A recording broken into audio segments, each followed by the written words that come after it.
have to ask. Obviously, they played the package before your fight. Everything that was going on in your life leading up to this. They did a little bit, yeah. No way. You obviously touched upon it in your post-fight interview. So, where does this rank in terms of your career? I know it's obviously not the biggest name, but just everything leading into this and the outcome that it produced. Yeah, I said from the beginning of this fight camp that this is my UFC debut, and that's how it felt. Everything about it was perfect. I was early on the fight card.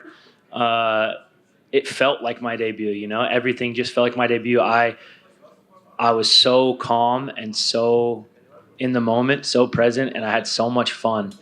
And that's how it felt when I was 19, fighting for $500 at an Indian reservation. That's how it felt when I was fighting smoker fights in some gym with the windows blacked out. That's how it felt when I was fighting behind my high school when I was 15. Like, I love fighting. I'm a born fighter, and I got back to who I am today. And I can talk a lot, but I'm actually at a loss for words. I don't have the words to explain how immensely grateful I am for this moment right now. And when we spoke earlier this week, you used phrases like "when I win," like you were pretty confident. Like there was really no losing was not an option for you in there. So I guess was there a moment in camp that just kind of clicked and like I'm not going to lose this fight? No, it's just a choice. Everything is a choice. Some choices are harder than others, but everything is a choice. And 6 hours ago, I was sitting with my 6 hours ago, I mean, most people aren't going to say this, but 6 hours ago, I was sitting with my team. We did our shakeout, and I literally looked at my coach and said, I've got two voices in my head, and one is telling me that I'm not good enough, and I've tricked everyone into thinking that I'm a good fighter for the last 10 years, and somehow I've stumbled my way through the UFC. And the other voice is like the exact opposite. The other voice tells me how good I am, how hard I hit, how much fun I have when I fight, how good I am at this, and that I'm the best in the world. When I'm in my zone, I'm the best in the world. And it's just a choice which voice you listen to, and that was something that I just talked about that 6 hours ago. Every single person, unless you're a serial killer, like every single person before you get in that cage has a voice in their head that says maybe you're not good enough, and you just got to make the choice to not listen to that. I literally think about turning the volume down on that and turning the volume all the way up on the voice that tells me how good I am, and that's the truth. That combo that dropped him, it was obviously very loud, like physically when you. That's what people keep saying. Yeah, I'm sorry to cut you off. I didn't hear it there, but everybody keeps saying the right hand was loud. It sounded like a bat hitting a piece of wood. I'm Samoan, bro. Just because I'm not as big as I'm not as big as Tafa or Tuivasa or Tyson Pedro. I'm Samoan, all right, and I can fucking crack. So. Shout out to the Usos. We also saw you run at the fence and then kind of stop because we've seen you hop up. So what's going on there? They made it very clear that in Vegas, if you hop on that fence, you're getting fined. And I just thought about all the money I just made that I can't fucking wait to spend on Harley-Davidson motorcycles. And I went to run up to the cage and I saw, it was literally a stop sign. Like I saw a red logo and it was like a stop sign. And I just went, no. Is that a new rule? Because we haven't heard that much. Dude, the thing about fighting is it's fucking chaos. So every state you fight in, the commission has 8 different rules and they change them and whatever. NSAC is always great. CSAC is usually great as well, but every state is different. So you can do something that's completely fine. When I fought in Sacramento, I jumped over the cage, hugged the wounded vets program guys, celebrated in the crowd. Got pulled back in the cage, and the first thing CSAC said to me was "We're fining you," right away. So I've done it. I've seen me do it. So I just pumped the brakes. Maybe it's a sign that I'm older and a little wiser. How much was the fine? Okay, so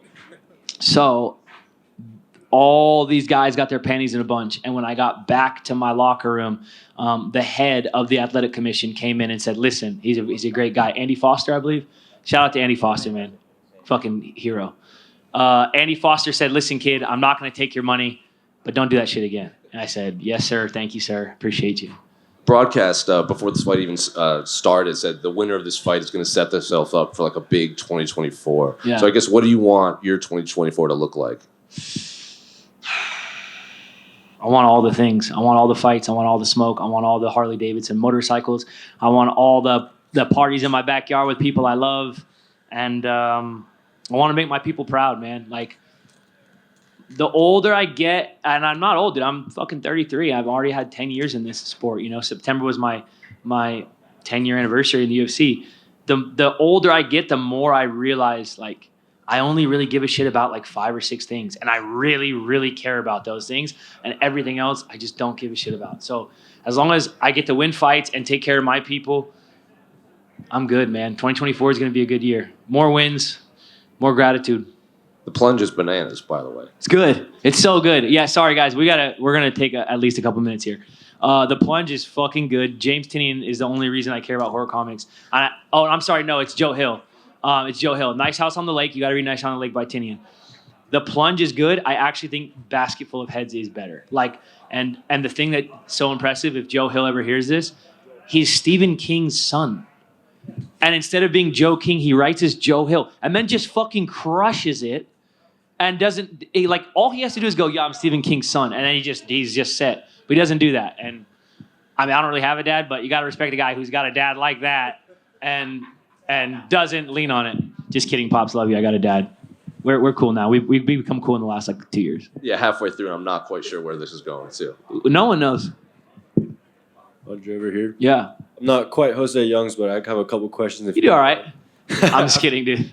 After that performance and you mentioning that this is your debut, is this the start of a new and rejuvenated era of Andre Fili? Yeah, this is my debut. And this is legitimately, I haven't felt this good. This is not hyperbolic. I haven't felt this good in the cage during the fight since I was 19 years old fighting at Red Hawk Casino in Northern California. This is the best I've ever felt, where I'm dancing, having fun.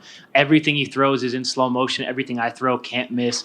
Like, I'm him. And when I'm in that zone, like, it's a reminder to myself, like, damn, I can fight, you know? And I'm excited to just keep doing this.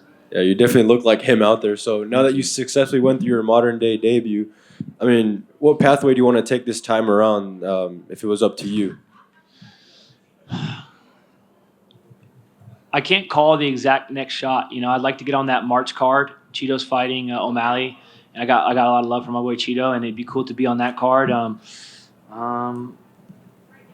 I don't know the exact next move because I just got out of a cage fight. So everything's still kind of a blur, but I know that everything moving forward is going to look like it did tonight. I'm going to practice gratitude. I'm going to practice enjoying the moment, being present, and not taking any of this for granted, man. I wouldn't trade this for anything. I love this life. And when you mentioned there the money you make, and you kind of brought up Harley Davidson motorcycles a lot, yeah. Where does that passion stem from? My grandpa, he passed away about 10 years ago, but my grandpa rode motorcycles, you know, and plus they're fucking cool. Have you ever seen one? You ever seen a motorcycle? Ever seen a Harley Davidson motorcycle? Yeah, you ever seen an American-made 2-wheel freedom machine? You got to get on one of those, brother. No, I just love motorcycles. My grandpa's been riding. My grandpa rode motorcycles my whole life. I've always thought they were cool. I actually host Harley Davidson's YouTube page. I love motorcycles, and it's one of the only things you can do besides fighting where you can get completely just locked in that zone where you're not thinking, you're just feeling, and you're just completely in tune with what you're doing. And it's so fun, and then it's also terrifying because you almost die, and you're just like, it's the same as fighting, man. There's only a few things that can give you that feeling, like surfing, riding motorcycles, fighting. And when you find those things, dude, that get you excited, you got to hold on to them. And another one, I mean, I saw you said that you also mentioned that there's like 5-6 things you care about. So other than fighting and Harley Davidson motorcycles, what are some of those things? I like big booty Latinas. No, I'm just kidding. No, no. Shout out to my girlfriend Melissa. I love you, babe. I care about my dog who just passed away, R.I.P. I care about my friends and family, and my friends are my family, and I care about my coaches and my team. So I care about fighting. I care about motorcycles. I care about music. I care about comic books. We're already running out of things, but my whole life is that. Tattoos are cool. Like there's like 5 or 6 things that I really fucking love and will nerd out indefinitely on. And everything else, I could take it or leave it. And that focus has, I think, is part of what's provided me with a life that I'm really in love with now, because I've literally, we talk about like echo chambers, right? Like in political stuff, which we don't gotta get lost in the weeds in that. But we talk about people being stuck in their echo chambers. My echo chamber is just shit that I like to nerd out about. It's just fighting, comics, music. That's the tattoos and taking mushrooms in my backyard. That's my life, bro. And I'm thankful for it. Awesome. That's awesome. And last one for me, obviously, a lot of people know that you kind of been through a lot. I mean, so if you had a message for somebody that's also going through tough times, what would your message be?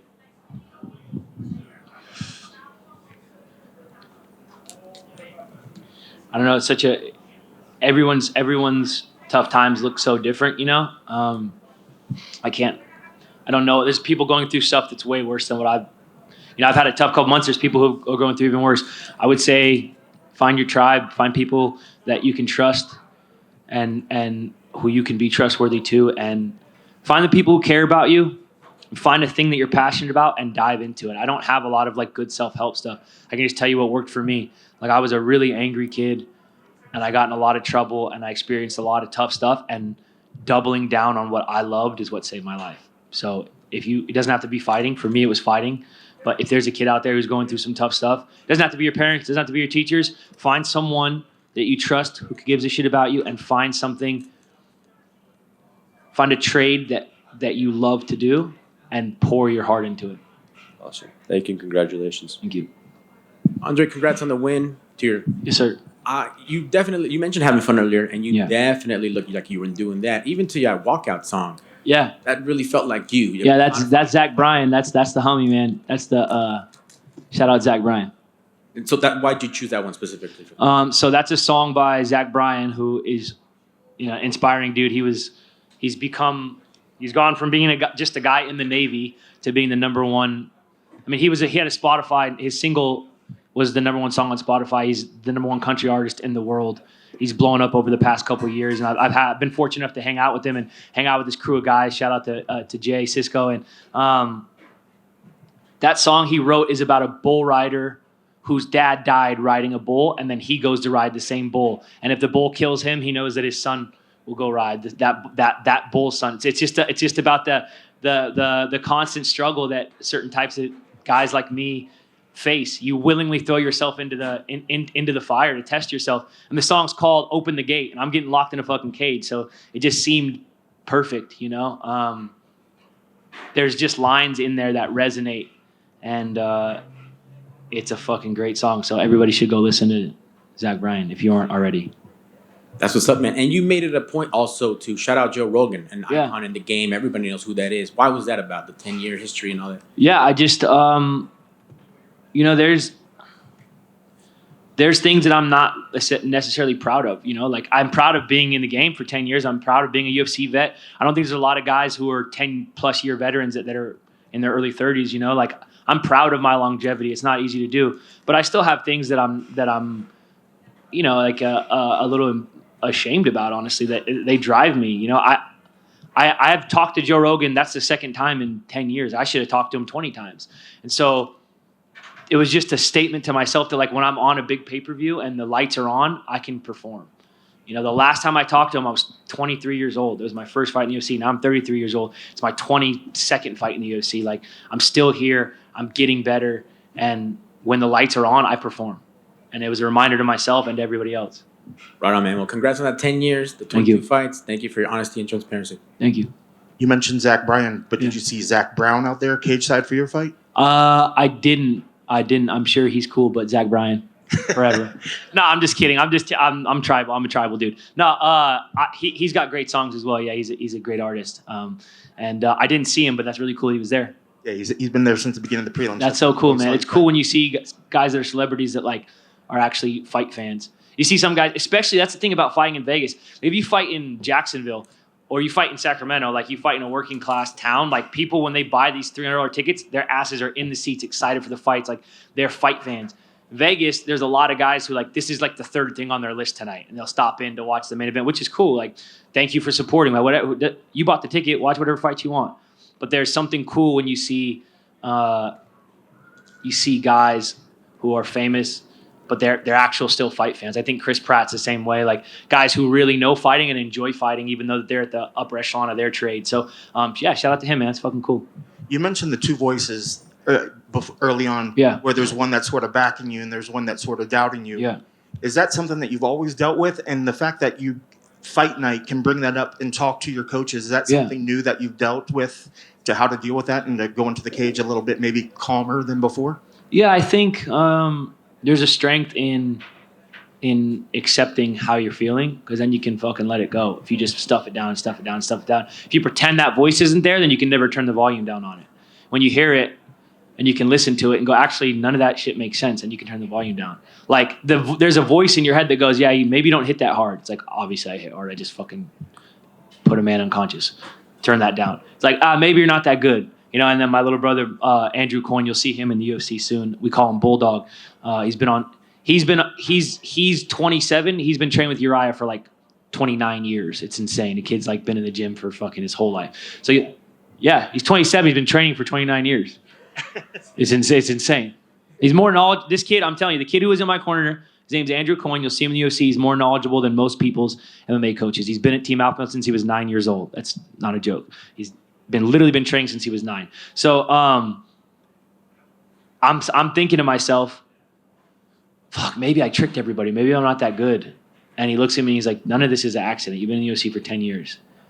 It's like, if I hadn't have acknowledged it, then he wouldn't have given me that feedback.